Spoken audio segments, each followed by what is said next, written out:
Good afternoon, I'm Charlie LeDuff, and welcome to the No BS News Hour. The world-renowned Oakland Hills Country Club burned to the ground Thursday morning, the fire apparently starting in the attic above the main clubhouse. The 100-year-old club has hosted 6 U.S. Opens, 3 PGA Championships, and a Ryder Cup. Another Michigan jewel gone. Members vow to rebuild. And now for some ridiculous fire news.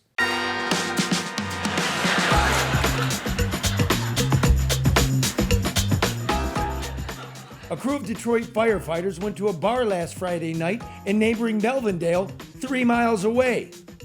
It was all-you-could-eat fish night. The problem is, they took the fire engine.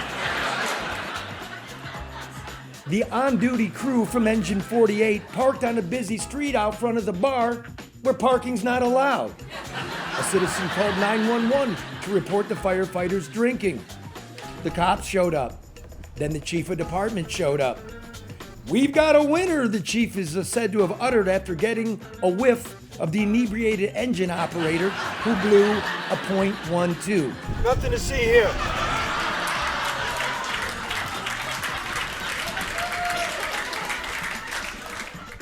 The ranking officer tested non-negative for drugs.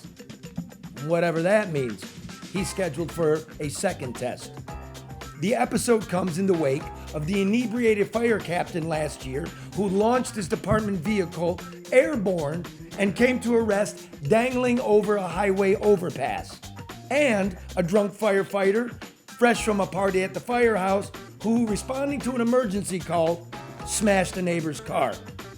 Mayor Mike Duggan of Detroit has promised mental health help for the troubled firefighters and cops more than a year ago, but he's yet to deliver on that promise. What else is new?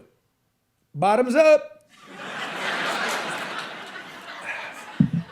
The Michigan Democrats are circulating a dossier on ex-police chief James E. Craig, the presumptive frontrunner for the Republican nomination for governor. It seems that while he was chief of police, Craig received special treatment from his officers. Run sheets obtained by the Democrats and given to any reporter who would take them shows that cops went to Craig's East Side home 44 times in the span of a year and a half. Those runs were marked as special attention. Craig told the Detroit News that this was a, quote, pathetic smear campaign, unquote, by the Democrats. It was, who don't understand basic police procedures. They don't. The chief explained that officers who just happened to be in his neighborhood patrolling by would stop by the house if things were slow. The problem with that is no officer would simply be in Craig's neighborhood by chance. You see, the chief lives in a gated community with a security booth located on an isolated slip on the Detroit River, far away from the hubbub of the Motor City neighborhoods. Nevertheless, cops often just happen to be in the neighborhood if Craig is to be believed. Once they came by 7 times in a single day. Another time they showed up twice around midnight.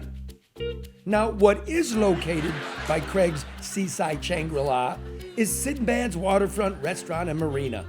It's a favorite drinking hole of his honor. In fact, Craig can still be found there on many evenings holding court at the far edge of the rail. Let's hope he calls Uber.